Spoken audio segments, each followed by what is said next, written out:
ఉమ్మడి ప్రకాశం జిల్లా అంటే నాకు మొదటి గుర్తు వచ్చేది పౌరుషం, ప్రేమ. ఇక్కడ ప్రజలకి పౌరుషం ఎక్కువ, ప్రేమ కూడా ఎక్కువ. ప్రకాశం జిల్లాకు టీడీపీ అన్నా, చంద్రబాబు నాయుడు గారన్నా పెద్ద ఎత్తున ప్రేమ ఉంది. 2019లో ఎదురుగాలి ఉన్నా మీరు 4 శాసనసభ్యుల్ని తెలుగుదేశం పార్టీలో గెలిపించారు. 2024 ఎన్నికల్లో 10 సీట్లు తెలుగుదేశం పార్టీని గెలిపించారు. యువగలం పాదయాత్ర చేసినప్పుడు ఇక్కడ ప్రజల కష్టాలు నేరుగా నేను చూశాను. ప్రకాశం జిల్లాలో యువగలం ఒక ప్రభంజనంగా నడిచింది. వాస్తవంగా ఆంధ్ర రాష్ట్ర చరిత్రలో మార్పు మొదలైందంటే అది 2022లో ప్రకాశం జిల్లాలో జరిగిన తెలుగుదేశం పార్టీ మహానాడని సభాముగా తెలుపుతున్నా. నేను ఆ రోజే చెప్పా, మీరు నా పైన చూపించిన ప్రేమకు రెండింతలు తిరిగి నేను మీకోసం పని చేస్తానని.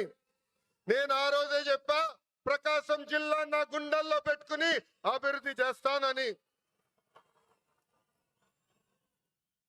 2014లో రాష్ట్ర విభజన జరిగింది. కట్టుబట్టలతో మెడబట్టి మన అందరినీ బయటికి గెంటేశారు.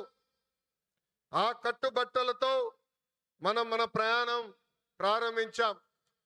ఆనాడు అందరి ఆమోద్యంతో అమరావతియే మన రాజధానిగా ప్రకటించుకున్నాం. ఒకే రాజధాని అభివృద్ధి వికేంద్రీకరణ నినాదంతో మన ప్రభుత్వం పనిచేసింది. అనంతపురానికి ఆటోమోటివ్ కంపెనీలు తీసుకొచ్చాం. చిత్తూరు, కడప జిల్లాకి ఎలక్ట్రానిక్స్ కంపెనీలు తీసుకొచ్చాం. కర్నూలు జిల్లాకి విద్యుత్ సోలార్ కంపెనీల్ని తీసుకొచ్చాం. ఇంకో పక్కన ప్రకాశం జిల్లాకి అతి పెద్ద పేపర్ మిల్ తీసుకొస్తే గత ప్రభుత్వం ఆ కంపెనీని తరిమేసింది. ఆక్వా రంగాన్ని ప్రోత్సహించాం. ఇంకా ఉత్తరాంధ్రని విశాఖపట్నాన్ని ఏకంగా ఐటీ ఫార్మా హబ్ గా కూడా మనం తయారు చేసుకున్నాం. ఇంకా 2019 నుంచి 24 వరకు ఏం జరిగిందో నాకన్నా మీకే బాగా తెలుసు. ఆంధ్ర రాష్ట్రంలో ఒక విధ్వంస పాలన నడిచింది. కొత్త కంపెనీలు తీసుకురాకపోగా ఉన్న కంపెనీల్ని పక్క రాష్ట్రానికి తరిమేసే పరిస్థితి. ఒక లూలు, అమర్ రాజా, హెచ్ఎస్బిసి లాంటి సంస్థల దగ్గర నుంచి చివరి జాకీ దగ్గర కంపెనీ దగ్గర నుంచి కూడా వాటాలు ఇవ్వలేదని వాళ్ళని తరిమేసే పరిస్థితి మనందరం చూసాం.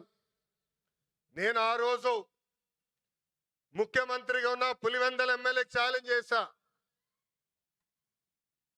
మీరు తీసుకొచ్చిన ఒక్క కంపెనీ పేరు చెప్పమని. ఇప్పటికి కూడా అక్కడి నుంచి సౌండ్ రాలా.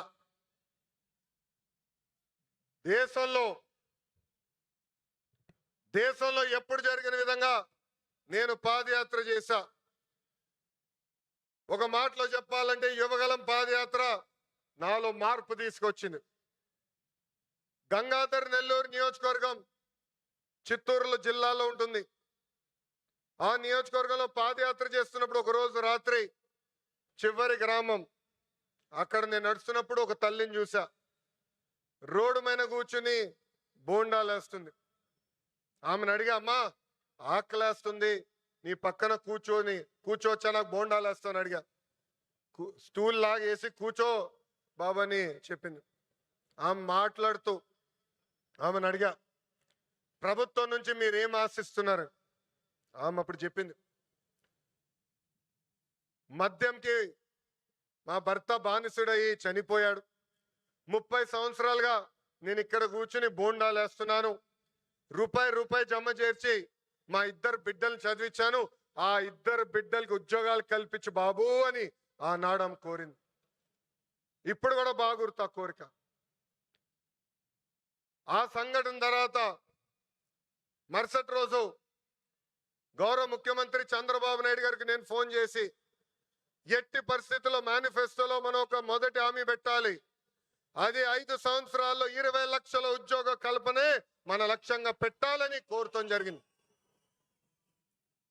దేశంలో ఏ పార్టీ చేయని సాహసం ఎన్డీఏ ప్రభుత్వం చేసింది. ఆ హామీ ఇచ్చే ముందర నేను అనేక మందితో మాట్లాడా. వాళ్ళందరూ అన్నారు, ఈ హామీ మీరు సాధించగలుగుతారా, చేయగలుగుతారా అని అడిగారు. కానీ వాళ్ళు ఒకటే చెప్పా, నా ధైర్యం ఒకటే, నా బ్రాండ్ ఒకటే. ఆ బ్రాండ్ పేరు 3 అక్షరాల సిబిఎన్. మొన్న ఢిల్లీలో ఒక ఇంటర్వ్యూకి వెళ్ళా.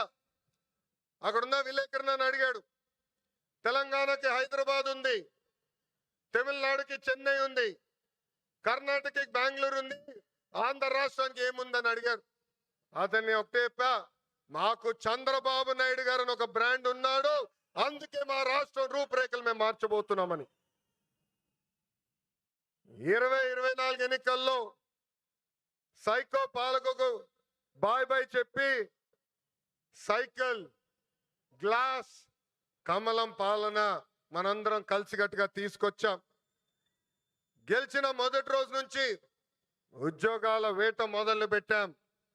ఇప్పటి వరకు 8 లక్షల కోట్ల పెట్టుబడులకు, తద్వారా 5 లక్షల మంది నిరుద్యోగ యువకులకు ఉద్యోగాలు కల్పించడానికి ఒప్పందాలు కుదుర్చుకున్నాం, పనులు ప్రారంభించాం.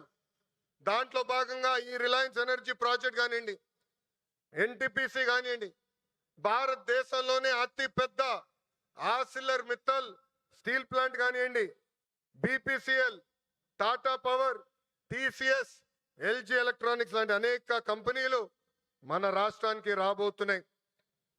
కుటుంబంలో ఒక్కరికి ఉద్యోగాలు కల్పిస్తే ఆ కుటుంబం పరిస్థితి మారుతుందని బలంగా నమ్ముతుంది ఎన్డీఏ ప్రభుత్వం. పేదరికం లేకుండా చేయాలంటే ఉద్యోగాలే కల్పనగా మనందరం ముందరికెళ్ళాలి. నా సింగిల్ టార్గెట్ ఒకటే, 5 సంవత్సరాల్లో 20 లక్షల ఉద్యోగాలు మన ఆంధ్రులు కల్పిస్తామే. దానికోసం ఎక్కడికైనా వెళ్తాను, ఎవరినైనా కలుస్తానని ఈ సభాముఖంగా ఆంధ్ర రాష్ట్ర నిరుద్యోగ యువకులకి నేను హామీ ఇస్తున్నా.